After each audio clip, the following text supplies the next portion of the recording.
Chers élèves, chers apprenants, nous allons maintenant passer à la phase des exercices sur le chapitre coordonnées de vecteurs. Alors, nous allons maintenant passer à la correction de l'exercice qui est au tableau. Alors, donc, nous considérons un repère cartésien dans lequel nous avons les points A et B. Alors, donc, nous allons calculer les coordonnées pour vérifier, voir est-ce que nous savons calculer les coordonnées vecteur AB. Ensuite, nous allons déterminer les coordonnées du point D pour que la figure que nous voulons soit un parallélogramme. Donc là, va intervenir la notion d'égalité de vecteurs. OK? Et également, le troisième sous-point, nous allons essayer de déterminer les coordonnées d'un point par translation. L'image de F par la translation du vecteur AB. Alors, donc, mettons solution ou correction, pas de problème.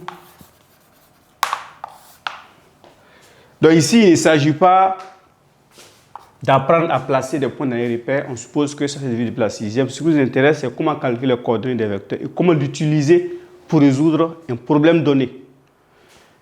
Alors, donc nous notons les points A, coordonnées 3, 1, et B, coordonnées moins 2, et 4. En 1, calculons les coordonnées du vecteur AB. Alors, comme on l'a vu dans le cours, vecteur AB a pour coordonnées quoi? X de B moins X de A, Y de B moins Y de A. Voilà.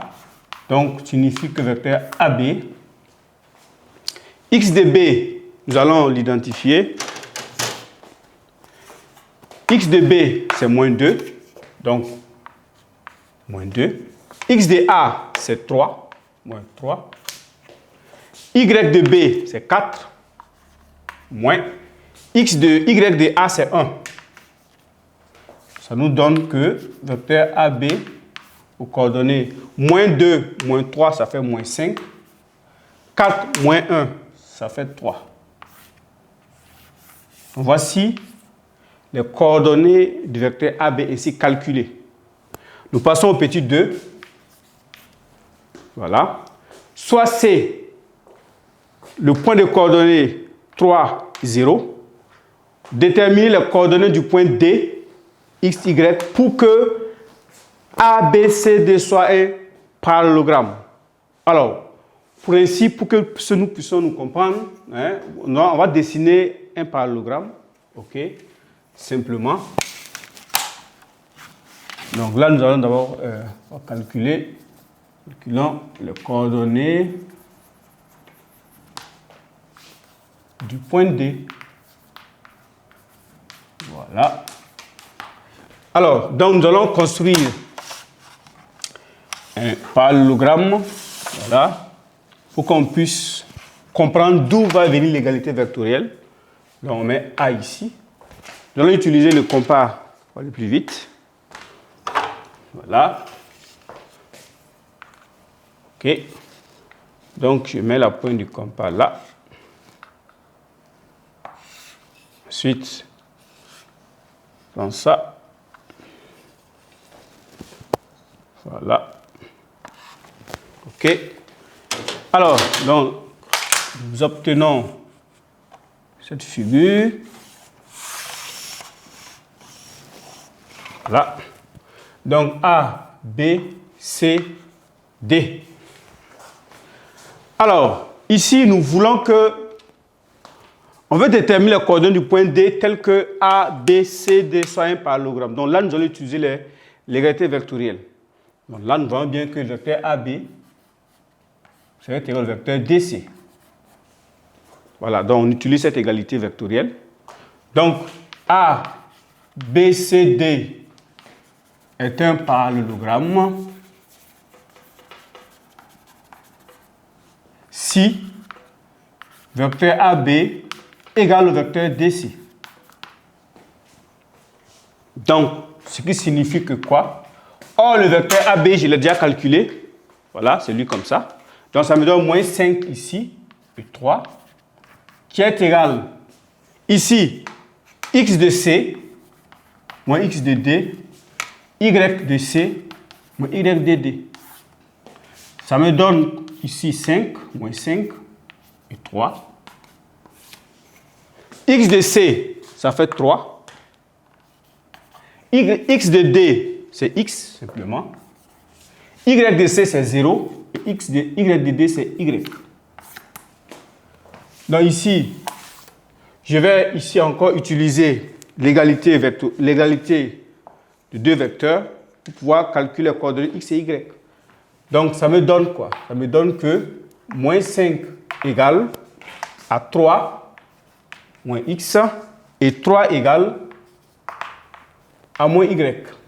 Donc je peux réécrire en écrivant les inconnus dans le premier membre. Donc, j'ai ça et j'ai ça. Alors, donc j'aurai ici moins x égale à moins 5 moins 3 et y égale à moins 3.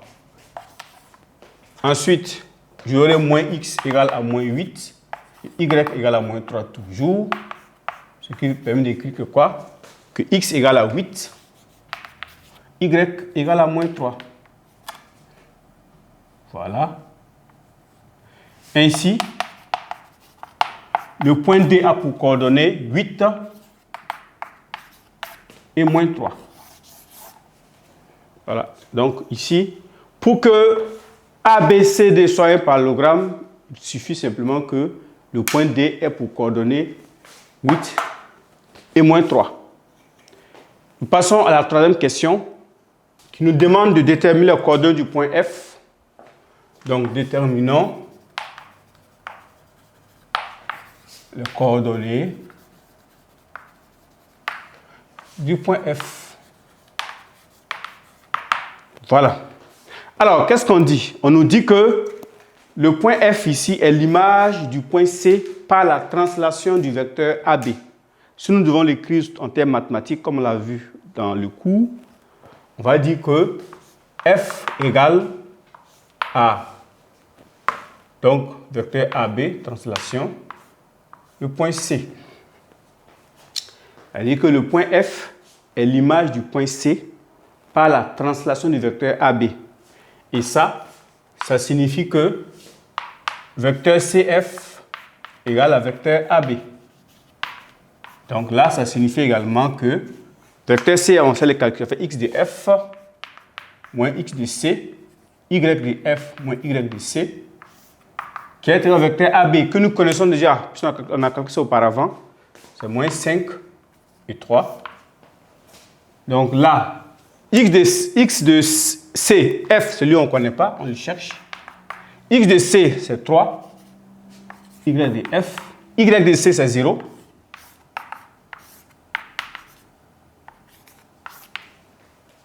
Donc ici, nous aurons x de F moins 3 égale à moins 5. Y de F égale à 3. Donc là, ça va nous donner que x de F égale à moins 5 plus 3. Et y de F égale à 3 toujours. Donc x de F va nous donner moins 2. Et y de F égale à 3. Ainsi, les coordonnées du point F recherché sont moins 2 et 3. Alors, ainsi prend fin la séance d'exercice sur les coordonnées des vecteurs.